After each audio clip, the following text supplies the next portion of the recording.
तो दोस्तों कैसे हैं आप सभी। तो दोस्तों आज हम स्टार्ट करने जा रहे हैं नेक्स्ट टॉपिक जो है हमारा हीट लेसन का एनोमलस बिहेवियर ऑफ वाटर। इसका मतलब क्या होता है मैं आपको बताने वाला हूँ, समझाने वाला हूँ। पूरा फोकस बना के रखना, पर उससे पहले वीडियो को लाइक करें, चैनल को सब्सक्राइब करें और दोस्तों के साथ जरूर शेयर करें। जितना जोश में मैं दिखाई दे रहा हूँ उतना जोश में आप भी रहने चाहिए। ओके दोस्तों, एनोमलस बिहेवियर ऑफ वाटर मतलब क्या होता है। देखो एक अलग ही नेचर है वाटर का। जैसे आपको पता है अगर मैं किसी भी चीज को हीट प्रोवाइड करता हूं तो क्या होता है, वो एक्सपांड होता है। क्या होता है? एक्सपांड होता है। ओके, किसी को एक दिया हीट होगा तो थोड़ा एक्सपांड हो जाएगा, वो एक्सपांड होगा। ओके, और अगर मैं उस पर प्रेशर लगाऊं तो क्या हो जाएगा? कॉन्ट्रैक्ट होगा। क्या अगर मैं हीट निकाल लेता हूं, अगर हीट उसमें से निकालता हूं तो एक्सपांड नहीं होगा, क्या होगा? कॉन्ट्रैक्ट होगा। सही बात है। जब मैं हीट दूंगा तो क्या होगा? वो एक्सपांड होगा। और जब मैं हीट निकाल लूंगा तो क्या होगा? वो कॉन्ट्रैक्ट होता है। सही बात है ये नहीं?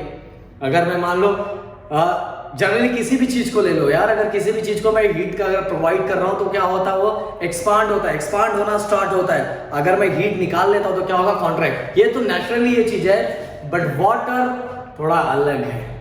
इसीलिए तो इसके अंदर एक नेचर है जिसको बोलते हैं एनोमलस बिहेवियर ऑफ वाटर। दोस्तों 0 डिग्री टू 4 डिग्री तक अगर मैं मान लो वाटर को हीट प्रोवाइड कर रहा हूँ, हीट दे रहा हूँ, तो 0 डिग्री टू 4 डिग्री सेल्सियस वो क्या होता है दोस्तों? जो आइस क्यूब होता है, सबसे पहले 0 डिग्री पे क्या होता है? वो आइस क्यूब होता है। ओके, मैं इसको हीट दे रहा हूँ, तो जब मैं थर्मामीटर में 0 टू 4 डिग्री दिखाएगा, मतलब 0 to up to 4 degree Celsius तक हीट दे रहा हूं तो क्या होना चाहिए? एक्सपांड होना चाहिए। But 0 to 4 degree Celsius instead of expanding वो क्या होगा? कॉन्ट्रैक्ट होता है। क्या होता है? कॉन्ट्रैक्ट। क्या होता है? कॉन्ट्रैक्ट होता है। कब तक? Up to 4 degree.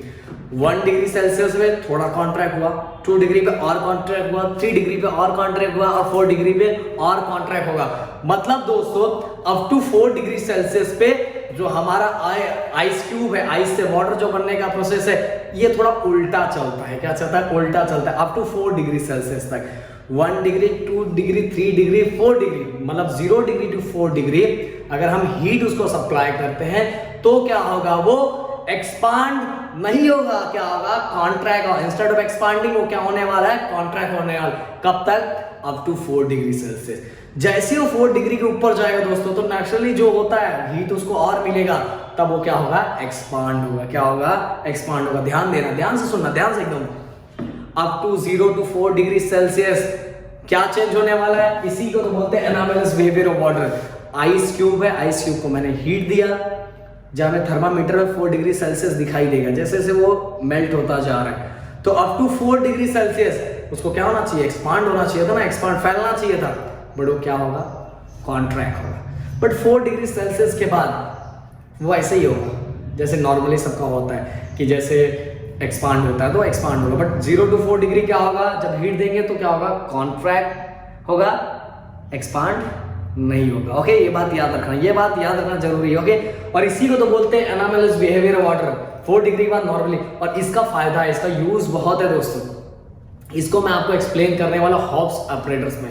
Hobbs operators में आपको एक्सप्लेन करूंगा क्योंकि इसमें पता कोई मतलब नहीं, इसमें समझ में नहीं आएगा। इसमें बस आप यही समझो कि 0 डिग्री से 4 डिग्री के बीच में जो एक नेचर होता है वाटर का, इंस्टेड ऑफ एक्सपांड वो क्या होता है? It contract. वो क्या हो जाता है? कॉन्ट्रैक्ट हो जाता है। एक्सपांड होने के बदले क्या हो जाता है? कॉन्ट्रैक्ट होता है। और इसी नेचर को हम क्या बोलते हैं? Anomalous behaviour of water. बस इतना है, क्योंकि नेक्स्ट टॉपिक जो आने वाला है हमारा हॉब्स ऑपरेटर है, और हॉब्स ऑपरेटर में मैं इसका पूरा यूज बताऊं, इसका फायदा क्या। देखो बनाने वाला जो बनाता है ना, बहुत सोच समझ के बनाता है।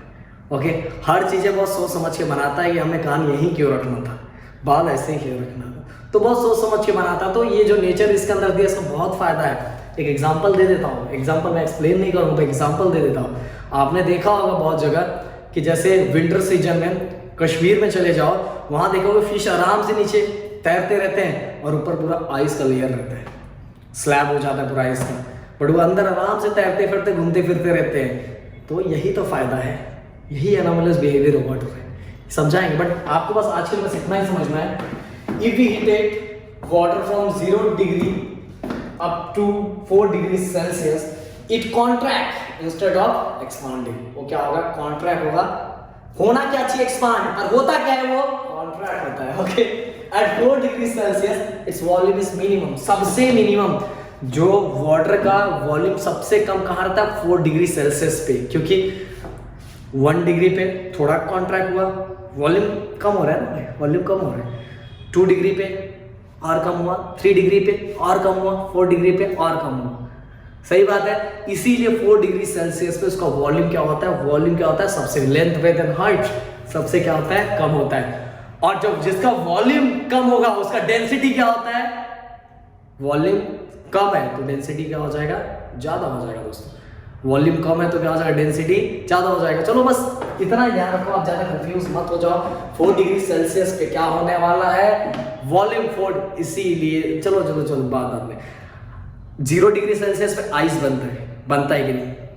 अब आइस बन रहा है, आइस का वॉल्यूम क्या होता है, ज्यादा होता है। आइस का वॉल्यूम क्या होता है, ज्यादा होता है। वॉल्यूम ज्यादा है तो डेंसिटी क्या होता है, कम होता है। डेंसिटी कम होता है इसीलिए तो फ्लोट होता है, उसके ऊपर तैरता है पानी के ऊपर।